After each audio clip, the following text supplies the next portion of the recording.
in economic development at Community Science. My work focuses on reducing disparities between places and populations, including in rural areas. I'd like to thank my colleagues, Curlin and Dontarius, who are here today assisting with the webinar and questions and answers.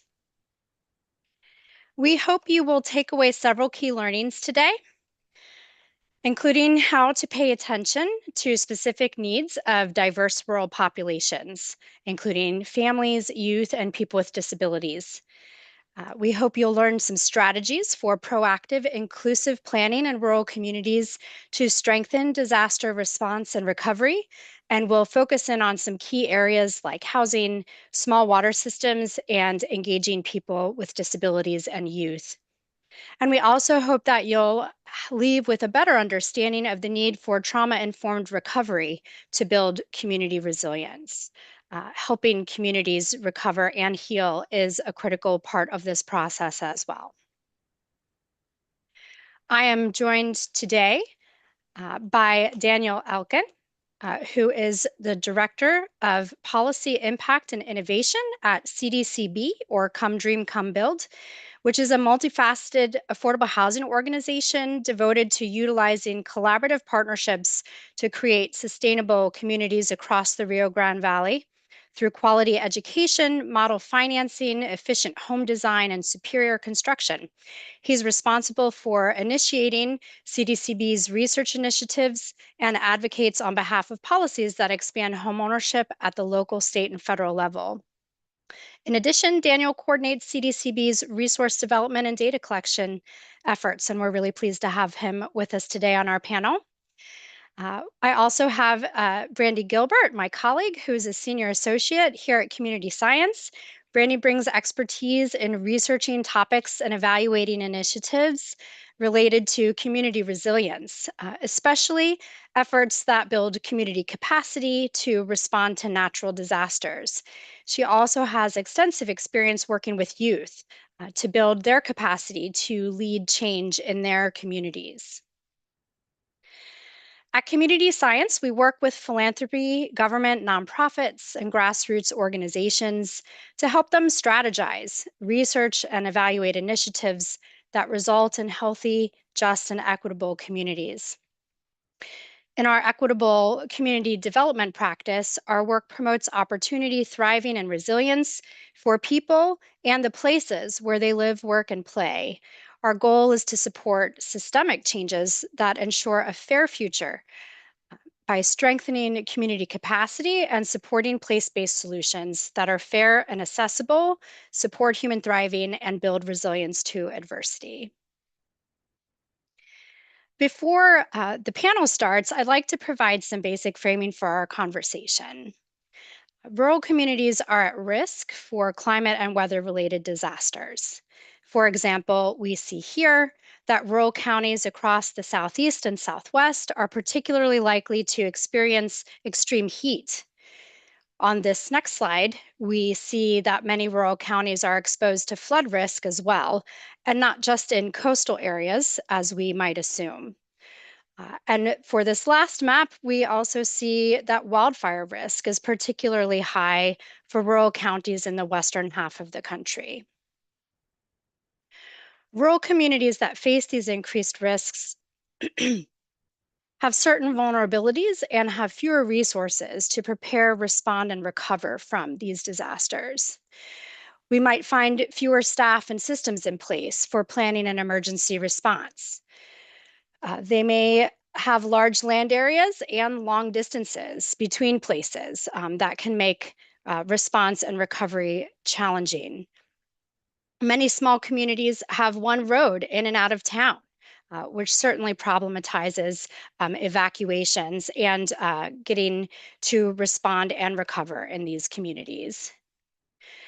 Infrastructure is also often aging in many rural communities and may not be adequately maintained, which can be critical to really weathering disasters as they occur and recovering quickly. And we also know that older mobile homes, which is a prevalent housing type in some rural communities, are particularly ill-equipped to weather these types of climate emergencies and disasters. However, there is a silver lining in that we are learning that things from small tweaks to larger modifications in policies and practices can improve rural resiliency to extreme weather events and climate disasters. And our panel today, we really look forward to highlighting some examples of what works for building greater rural resilience to disasters.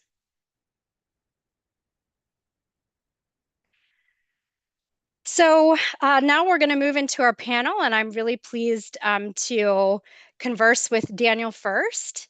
Daniel, feel free to unmute yourself. Welcome to the panel. Yes, thank you for having me. I really appreciate it. Absolutely. Thanks for being here with us. So CDCB does a lot of what you call recovery work around disasters.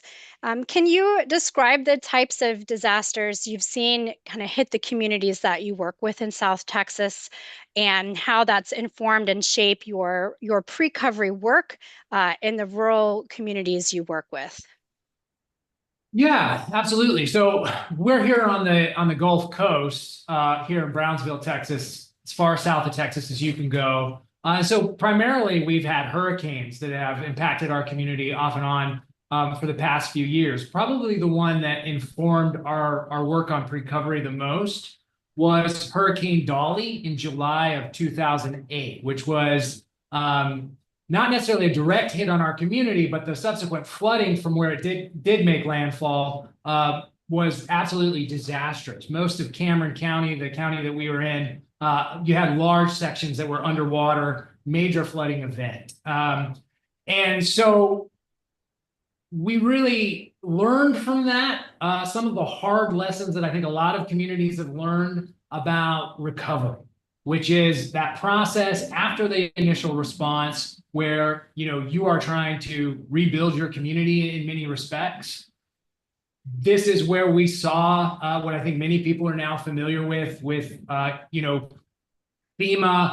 trailers, trying to house people in these temporary situations, trying to get the money flowing so that you can start to kind of rebuild your housing stock or other social services, and it just not really working. Certainly not working for our community and some of the unique aspects that make up who we are. In some cases, FEMA funding did not reach people until 10 years after Hurricane Dolly. So we kind of sat back as a housing organization and said, there's got to be a better way to do this. There has to be something that we can do ahead of time to kind of pre-cover, is the term that we like to use, so that we have a plan ready to go. So we'll get into some of those particulars, I think, in a minute there, Quinn, but I wanted to just cover, we actually worked with the state of Texas, the state government, the government land office here, as well as FEMA, to come up with some pre-recovery planning methods that actually will help kind of green light. So that way, when a disaster hits, hey, we've got pre-recovery planning ready to go. And it gets that money moving faster and gets the process moving faster and just kind of increases your capacity. So that's where really kind of the genesis of where our thinking started and why and how we got there.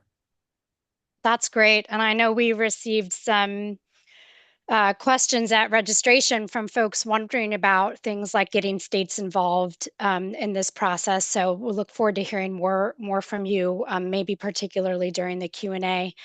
I know that housing is a core strategy for CDCB, right? It's really key to what you do with the communities you work with.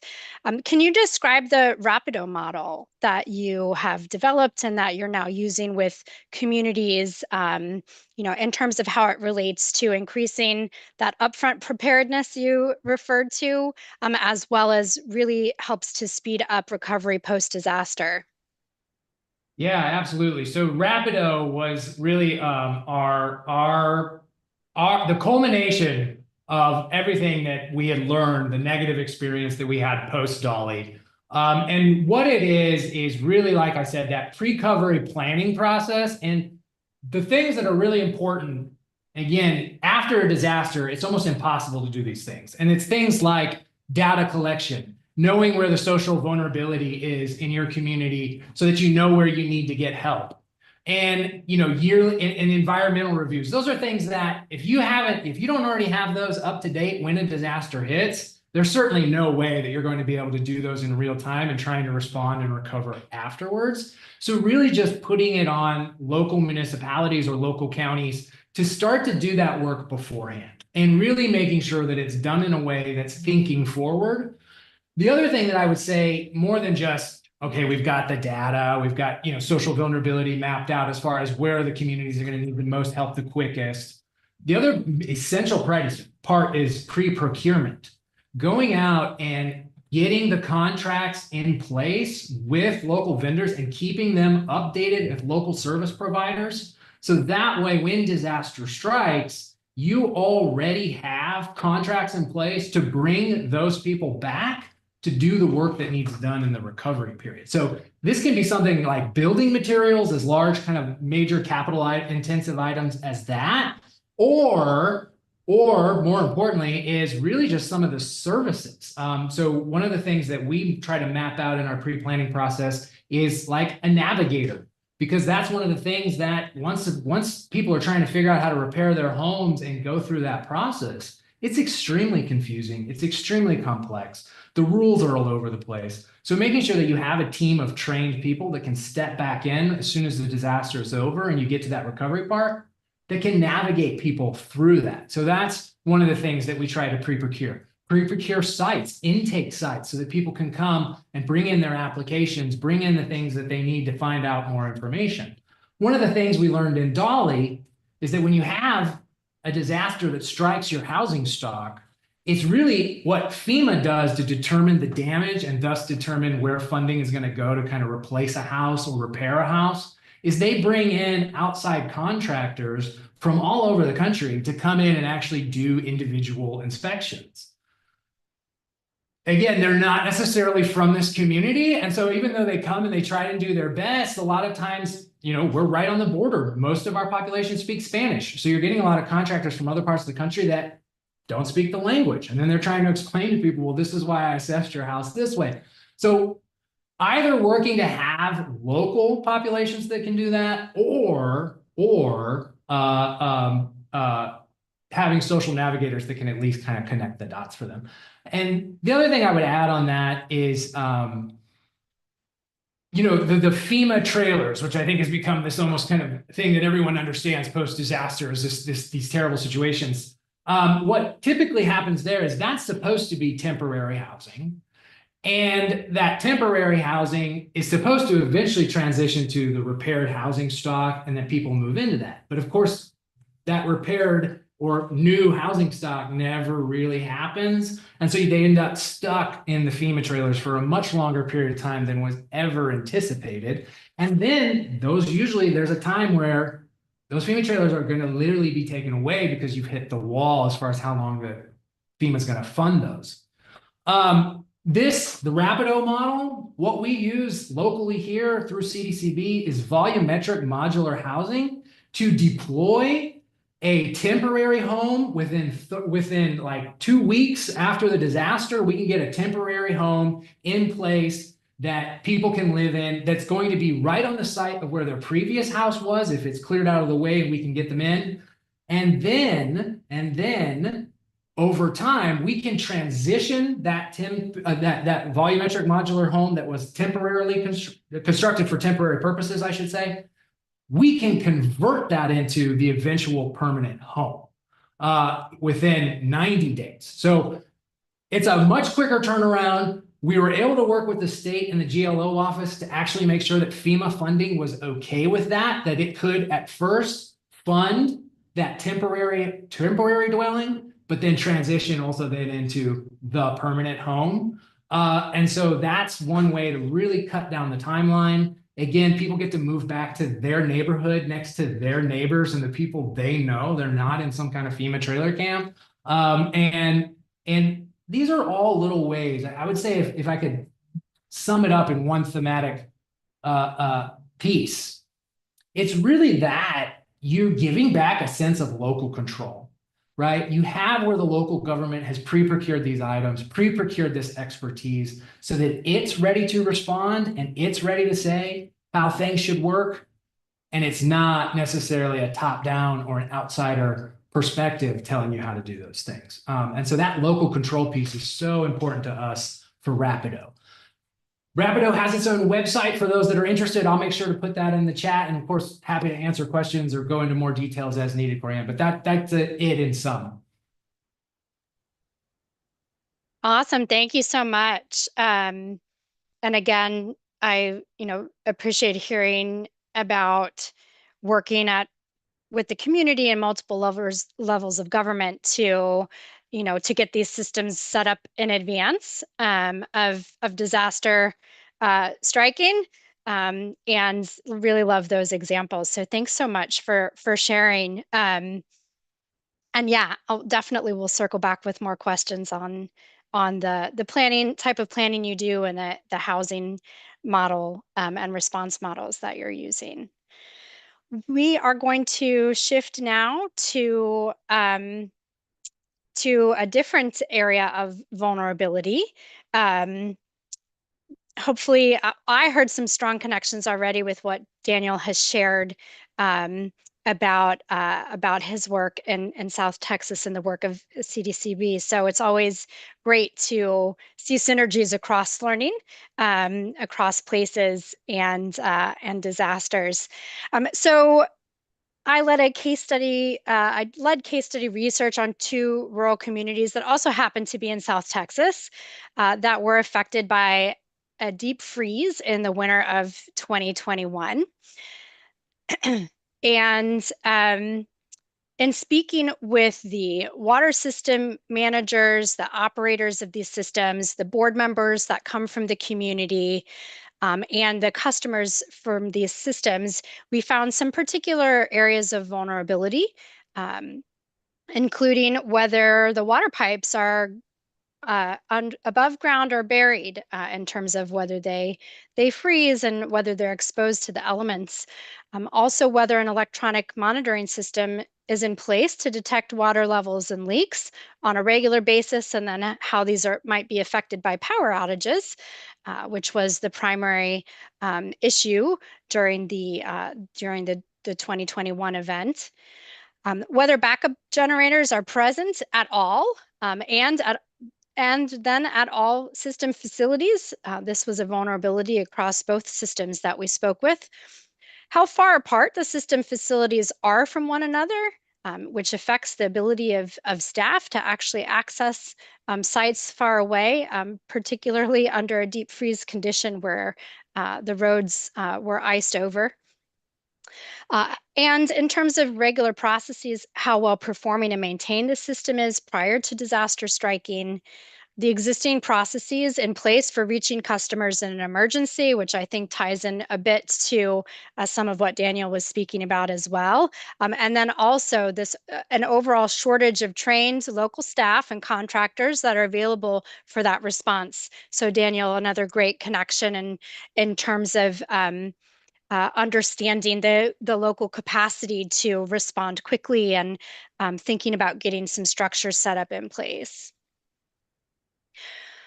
Uh, in terms of solutions, working with our community research partner, Communities Unlimited, we identified a number of ways to improve disaster preparedness for these small community water systems in the future. This includes supporting ongoing system maintenance through low-cost capital and grants to the smallest systems. Often they have a hard time competing for existing resources. And it also includes helping low-income customers afford to pay their water bills so that systems can actually charge the rates that they need in order to afford to adequately maintain their infrastructure and their level of service. All water systems should also have an emergency preparedness and response plan. I think that is going to come through loud and clear across our panel. And this is even if they fall below the required population size, which, in case you're interested, is 3,300 people served by the system. And on this slide here, you see an example of the types of information that should be included in a comprehensive emergency response plan for water systems. And finally, there are places to go to receive technical assistance for emergency preparedness planning. Communities just need to know how to access it. A good starting point is to look up the RCAP agency, or the Rural Community Assistance Partnership, that works with rural communities to specifically build the capacity of small water systems and wastewater systems and help them plan in advance for disasters. There are other places to turn as well, but these are a good starting point. When preparing for disasters, it is also important to consider the needs of all community members. This includes those who have disabilities and may rely on electricity, for example, for life-saving devices and medications. They may need help evacuating, and they may face unique recovery needs as well. Unfortunately, rural residents with disabilities can be invisible and are undersupported in disaster planning, response, and recovery. And while rural communities have higher rates of people living with disabilities than the nation as a whole, these communities often lack adequate support services and infrastructure for the diverse disabled population in general. And then in the case of emergency planning and management, these communities often have even less capacity to meet the needs of this population. Many rural communities also struggle to meet basic obligations of non-discrimination in service delivery, transportation, and public accommodations for disabled people following disasters. We found that state and local agencies who are responsible for emergency management may not understand federal mandates for non-discrimination during disasters and can fail to meet their legal obligations as a result of simply not being clear on what they are.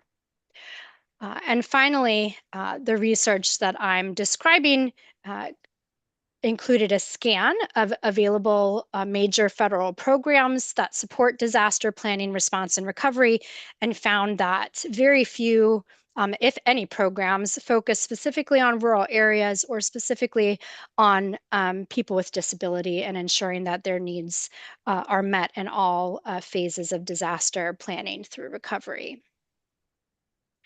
So based on the program scan we conducted and interviews with a variety of experts on disability, including those with lived experience with disabilities, disaster experts, folks in emergency management, and also experts in rural development, um, we identified several ways to support more disability forward processes in this space. This includes prioritizing and partnering with disabled people in climate and disaster planning, recognizing that people with disabilities have very specialized knowledge and their own direct experience that is vital to ensuring equitable disaster planning.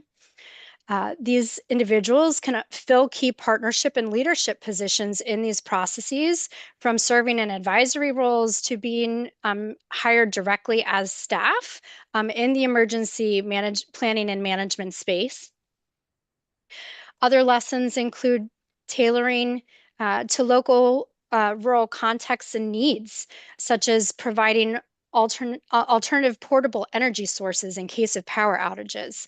So losing power, as I mentioned, can really be a life or death situation for people with disabilities. And we did find cases of places that were trying to think ahead and making sure that folks had backups on hand, not just generators to power their home, but in the event of evacuation, making sure that they had energy sources to take with them. Other strategies include strengthening disability forward critical infrastructure in rural communities, like existing human services, like existing public transportation systems, or ensuring there is some coordinated transportation option, particularly for evacuation of people with disabilities. Oftentimes, this is missing in rural spaces.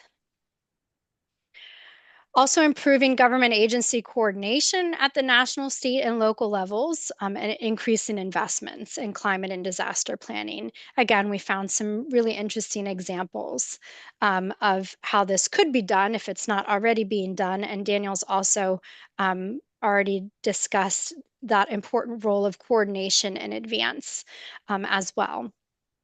And finally, um, we also noted the need to improve disability and disaster data to highlight rural vulnerabilities as well as successes. Oftentimes, it can be challenging to drill down to a specific rural community from public data to really assess needs and understand how communities are doing.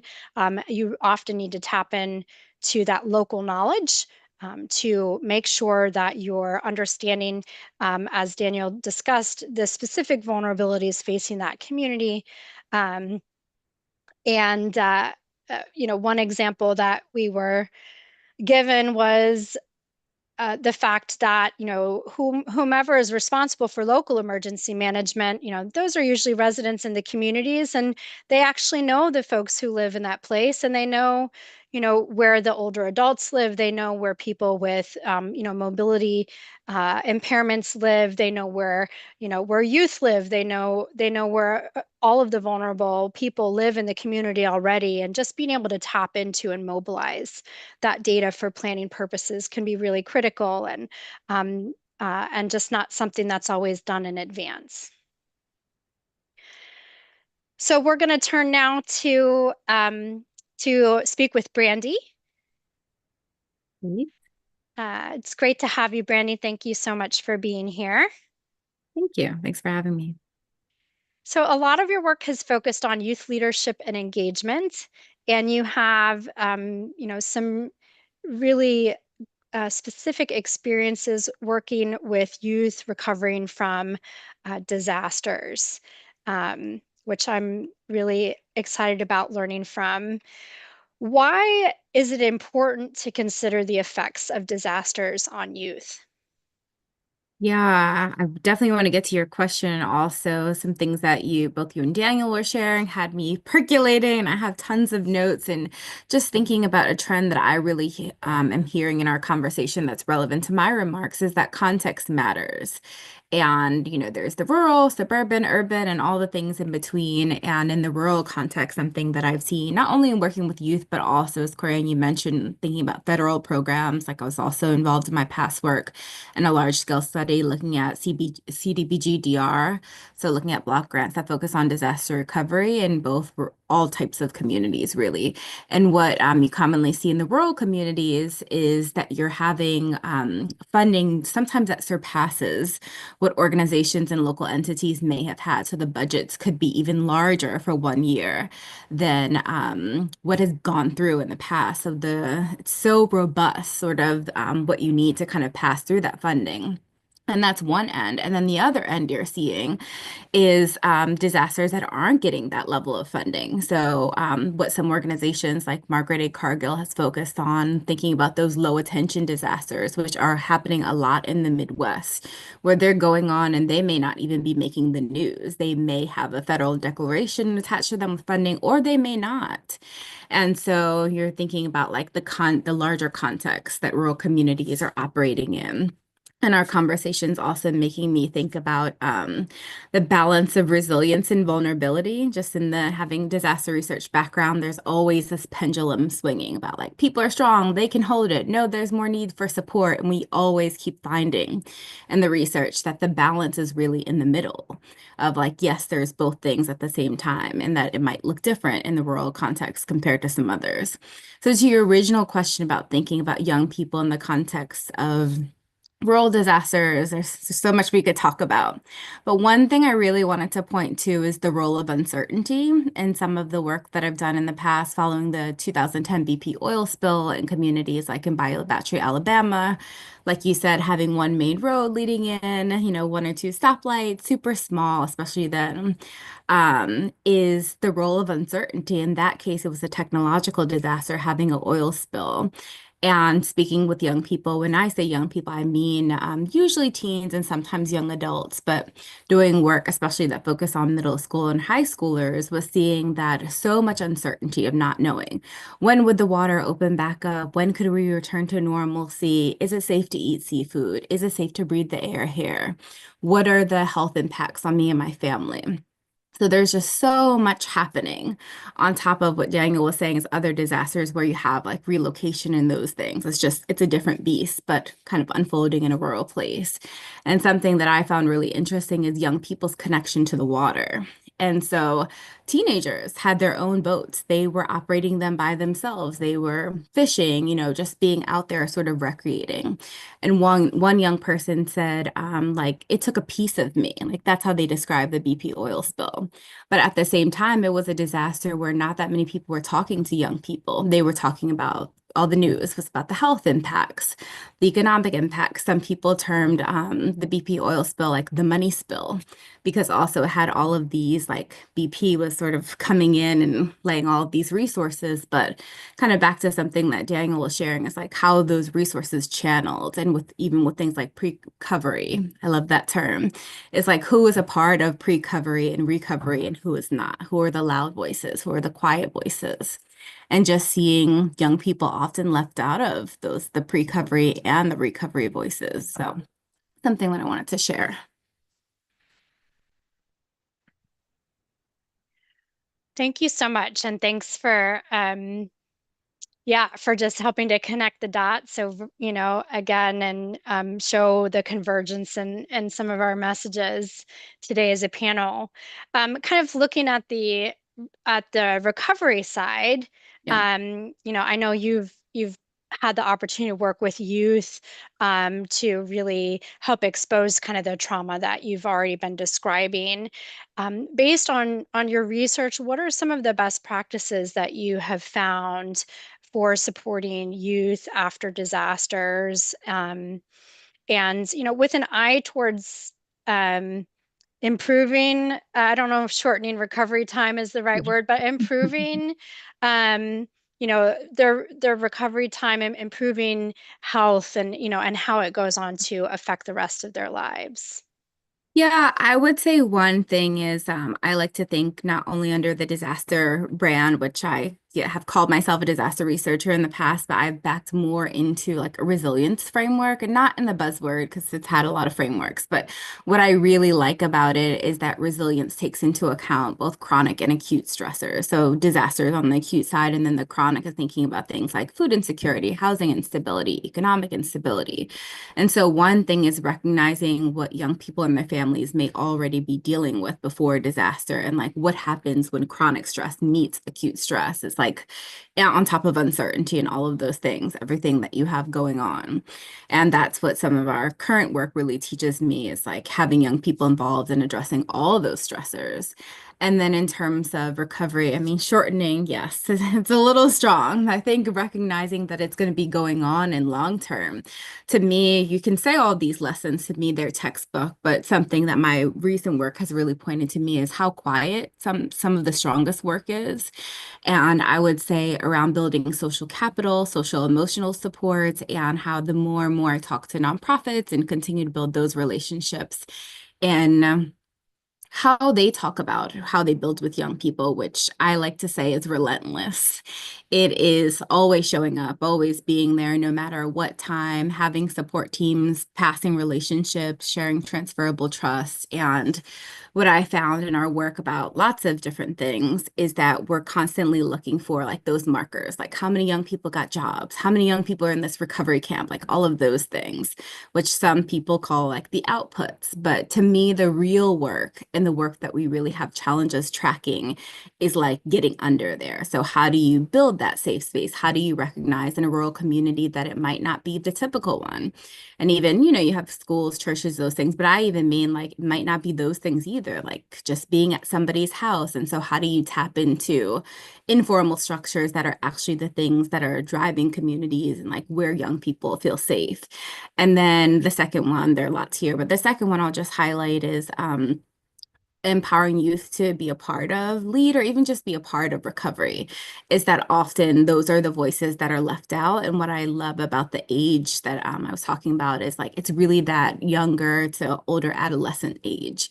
And that's the age where your brain is developing, your stances are developing about this world. And so you definitely have a say, even if somebody is not asking you. And they are, like, especially people who are on the younger end of adolescence, they're not too far from like the future adults and people who are inheriting this world.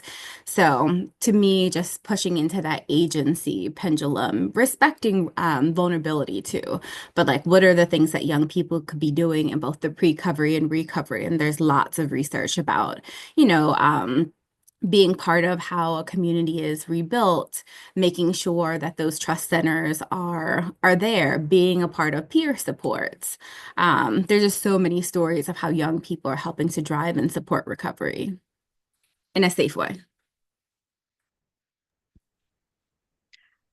I think something kind of coming through loud and clear to me from our panel is the importance of relationships, of local relationships, local trust, being there before, being present before disaster strikes, and really working to have those local relationships in place.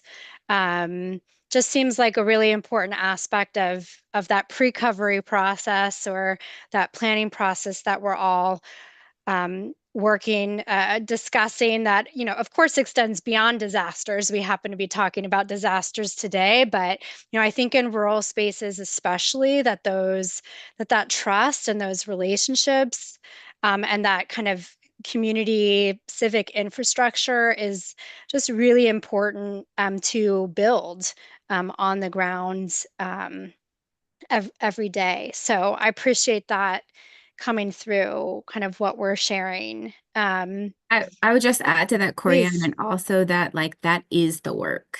Because sometimes Mhm. people are thinking like it's the agreement, it's the house, it's the whatever unit is like at the end of all those relationships, and that's the work. And sometimes people also don't want to like invest in what it takes to build that work. Yeah, and it takes time.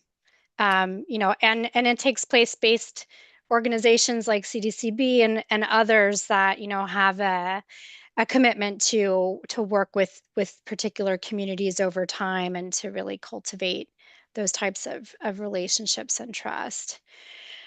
Before we turn to audience questions, I'd like to just pose one question for the three of us to consider. We're all data geeks. We believe in the power of data and research to help us see important information, to help us, as Brandy, you were talking about, context matters. So to help us kind of establish the context within which we're working and also measure impacts over time. Um, what is one area where you believe new data or research could help us improve rural disaster resiliency? So one area, new data or research, if you could pick anything that you think would really strengthen rural disaster resiliency in this space that you work in, what would that be? Want to go first, Daniel? Sure. Yeah. I think, well, for us, we work in South Texas. And so what I have to say again about, I think it ties into what we're talking about, context matters. Here in South Texas, we have a lot of communities that are known as colonias. And so colonias, for those that don't know, are unincorporated areas, often politically unrepresented, and they're neighborhoods that really are lacking in infrastructure, whether it's water, usually water, sidewalks, drainage. I mean, all of the basic amenities, and the housing stock is usually pretty poor. So to answer your question, Corey, and one of the things that when we're trying to initiate some local planning with local communities is really kind of an updated mapping and an updated understanding of the quantity of colonias with a kind of scaled measurement of where they are in their development process, because some have moved forward and gotten drainage, street lights, things that we kind of typically tie with subdivisions or communities. Some have not. Some are all the way on the other extreme and lack every single amenity imaginable, including even running water in some cases. And so really a modern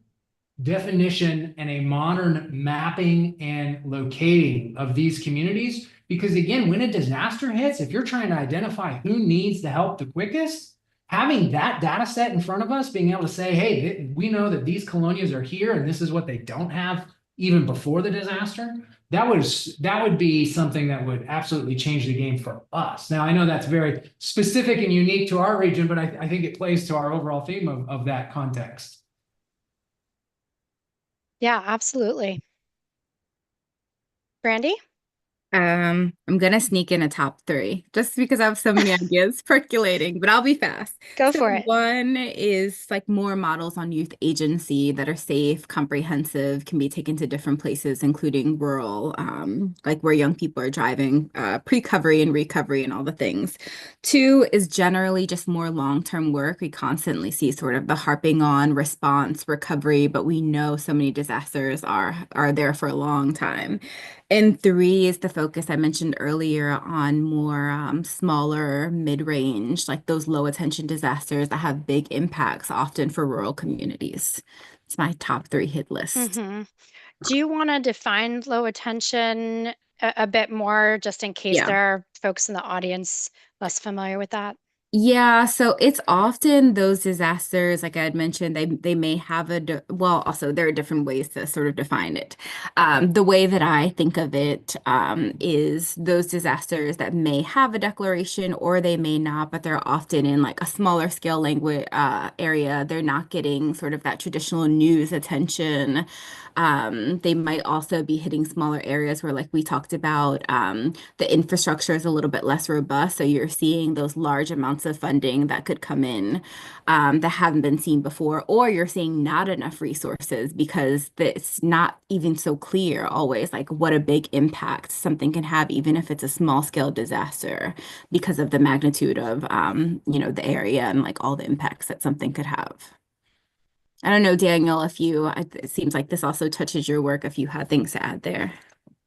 Well, one thing I wanted to really touch on, Brandon, because it struck me when you were talking about the acute versus chronic, and I think Hmm. this also ties into just being there and doing the work, is so we developed Rapido, which is this housing deployment model for disaster. But one of the things, and perhaps we were naive when we first started out, but one of the things that hit us afterwards was we don't need to wait for a hurricane for this. There are housing shortages and housing production issues in all of a lot of rural areas, especially the ones we're working in. And so we actually made that now a main line of business is how to deploy volumetric modular housing into these communities that need it at an affordable price to help upgrade the housing stock, to build resiliency on the front end. Because again, if we can get the housing stock a little bit better, then that resiliency when the disaster hits is going to pay off. And so I just was struck by that because that's Yeah. exactly what we learned kind of on the back end. We don't need a hurricane. We have stuff to respond to now. Yeah, and we all do. I mean, all communities are dealing with things. It just looks different wherever you are, for sure. Hmm. I think that's a great note to end on, really, that while we're, talking about disasters, a lot of these ideas really translate into kind of what good community planning looks like for rural areas, especially. And it also ties into, I think what I would raise as an opportunity for new data or research. The existing national scale data on rural areas is just so insufficient for really understanding rural realities. I've been banging this drum for a few years. I would just love to see our capacity in that area really evolve as a country, to value rural places enough to have better data nationally, but also on the flip side to really leverage that local knowledge. Again, that I've already referred to, and Daniel and Brandy have talked about as well, to really just figure out, good ways of, systematically tapping into valuable local rural knowledge, to build greater community resilience to all kinds of all kinds of events, to disasters, but also Brandy, to some of those other kind of community level traumatic histories and events that can happen. So I'll end on that and turn things over to Don Terrius to focus on some audience questions. Yes. Thank you for allowing me to bring my voice into the space. Thank you to everyone that has watched this webinar. And we do have a few questions. And I will say some of the questions have been answered, but I'll just reiterate them or regurgitate them out again. So we have one that says, so the rural population tends to be aging. With the aging population, there are more disabilities. Rural communities are generally losing populations and tax bases, people power, including local funds and staff, declining as a result. So FEMA and state agencies demands extensive plans to be for eligible grants, post-disaster programs. Can you please talk about that relation to systematic change in disaster response? Hopefully that makes sense. Just a quick housekeeping note for everyone that they could open up the Q&A queue, right? And they can see everything that you're sharing with us too. Yes. I mean, I'm happy to get started. I guess I think we tend to overgeneralize rural places and see them as a very specific demographic and population. And realistically, they're very different across the country. Some places, actually, the places I think experiencing the most aging actually aren't necessarily the places that have the highest level of disability, for example. And then there are some very young and growing rural communities as well. So I would just kind of call that out as, again, context matters. So, state governments particularly should be kind of zeroed in on the diverse types of rural communities that they have in them and make sure that that they're working with those communities appropriately to plan and respond to disasters. I'm not sure if that quite answers the question, but it's so. But really, that's just a piece of advice to just make sure we're being, really specific about the types of places that we're talking about when we talk about rural communities and their needs for disaster planning, response, and recovery. Yeah, and just to add, I think some color to that, Corianne, here in South Texas, we have a lot of small metros and then a lot of rural communities around that, but it is one of the fastest growing areas in the United States. And we actually have really young populations, even in some of our more rural communities. And the problem we're running into now is that as some of those smaller metros grow, rural communities are losing what would be their kind of federal rural designation, but they very much still have rural developmental liabilities or concerns. And so, and capacities, maybe. In capacities, yes, exactly. And so now all of a sudden it's like, well, that's urban. And it's like, again, I could take and drive any of you around and you see like this under no way would you visually say is urban. And it doesn't, to your point, have that capacity. And so then it makes planning and it makes securing funding a whole new set of challenges because these definitions are not accurate or reflective.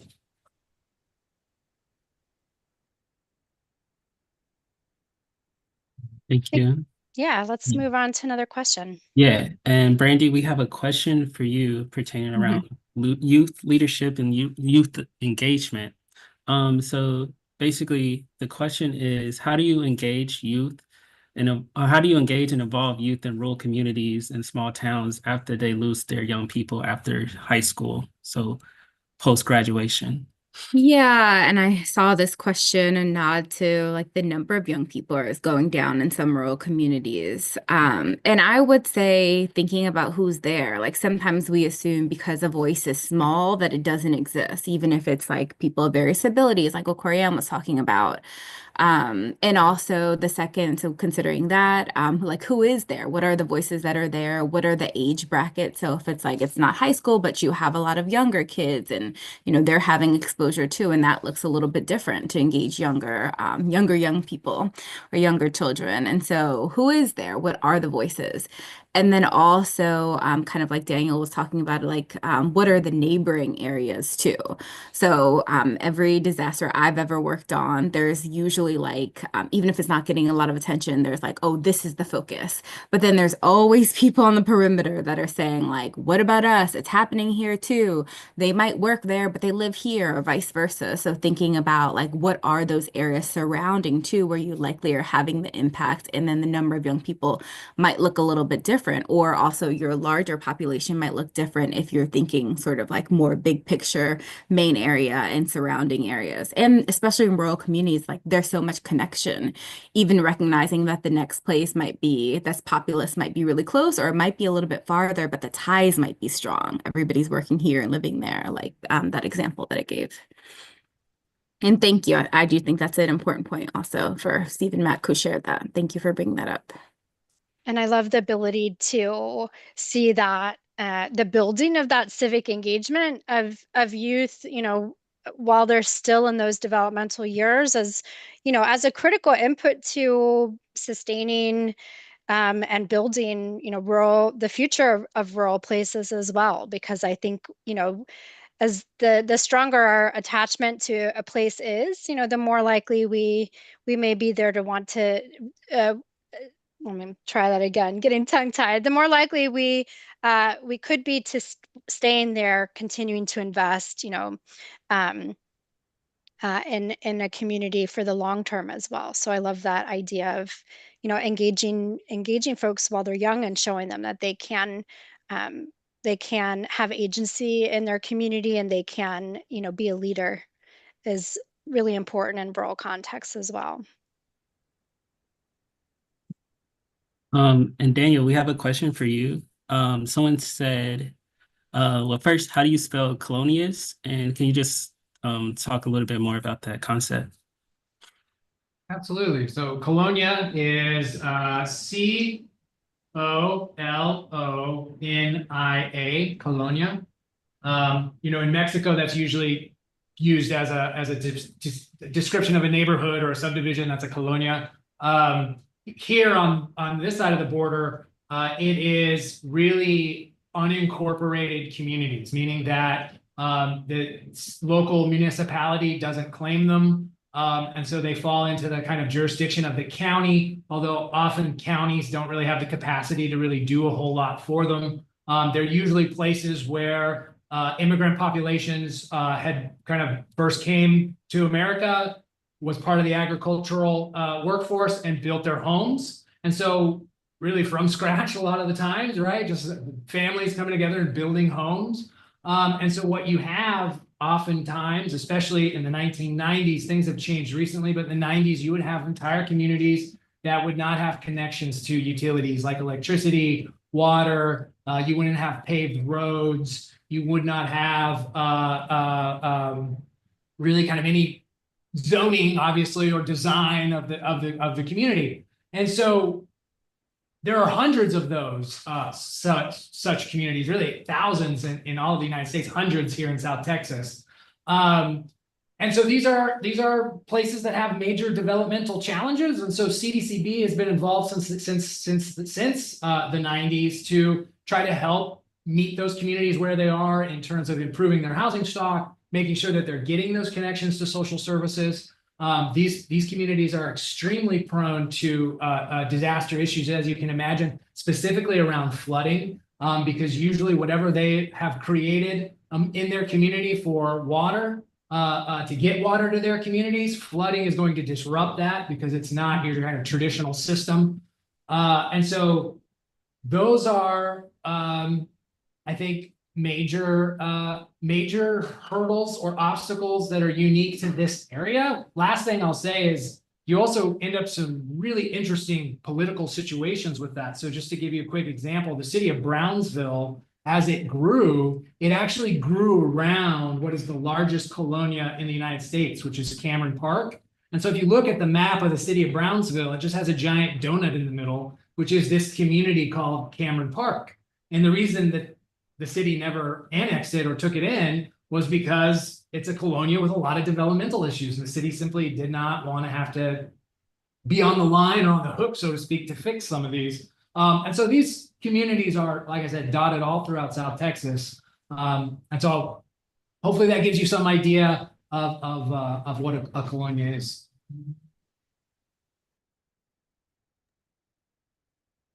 Thank you for that, Daniel. And then I'll give this last question to Brandy. So it's regarding the social emotional needs of youth during the disasters. So given the importance of the relationship building, given the importance of relationship building as a fundamental component, what strategies have you seen to be to succeed in meeting demographics where they are during those disasters? The strategies to meeting, can you say it one more time? So I guess like what effective strategies have you seen for supporting social emotional needs Okay. during, yeah. Yes. So one, it's not going to blow you away. It's meeting basic needs first. Just the whole idea that we can't sort of get into social emotional safety if we don't have our needs met, which is why all the, the preparedness, the mitigation, all those things are important. So meeting young people where they are, if you're not able to meet basic needs, drawing on what rural communities are often good at doing is making that connection, warm handoffs, making sure you're helping and not just like making the handoff, but literally warm. And so that you are helping to like, hey, here's so and so physically introducing or giving a call, that kind of thing. Um, Third, just showing up. I mean, that's what we see. Don Terry and I, we work together on lots of youth programs. Like, how many times do people tell us, like, it's literally showing up over and over and over again? Would say that's the biggest thing. And same what I was sharing earlier, it's like recognizing that that's part of the work. It's also part of what can take the work a long time, because sometimes it could feel like, oh, all we're doing is talking. Well, actually, that's feeling safe. So just recognizing that sometimes it might not seem like you're doing much if you're building those, but you are.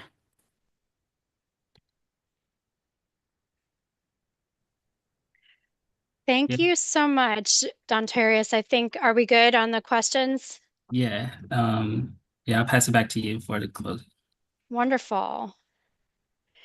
So I just want to first start by just thanking Daniel and Brandy for being part of this panel today. I've really enjoyed the conversation with you all, or just all giving virtual claps for joining us. I want to thank the audience for joining us today. We have been recording this and it will be posted so that you can refer back to it if you need.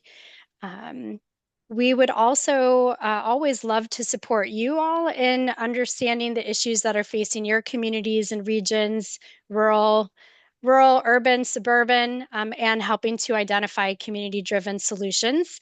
My contact information is here. Please don't hesitate to reach out with any follow-up questions or needs. And I think that's it. So one more virtual round of applause for our panelists, and also for Curlin for wonderful slide management, and Dontarius for our Q&A time. Definitely takes a team effort. Thanks all and enjoy the rest of your day.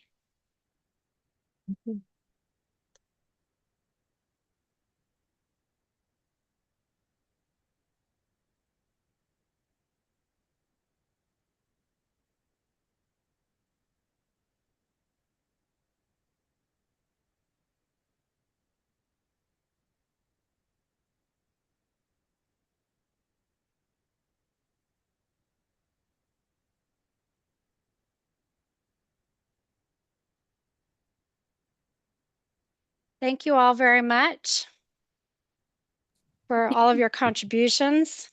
Thank you. Thought it was a great conversation. Enjoyed learning from you all, and we should keep chatting. Absolutely, great information. Thank you. Yeah, lots of good synergies. And I assume the Q&A, those get saved somewhere, Dontarius, Yes, I right? can look at the questions as well. Okay, wonderful. So we can follow up with folks if we weren't able to address their questions. Wonderful. Well, Daniel, we'll let you know if anything comes in for you. If you have any materials that you would like us to send out when we, send out a follow-on communication to everyone who registered, happy to include attachments or links. So feel free to send any of those over. We'll probably be sending out follow-up in the next few days to Yeah, registrants.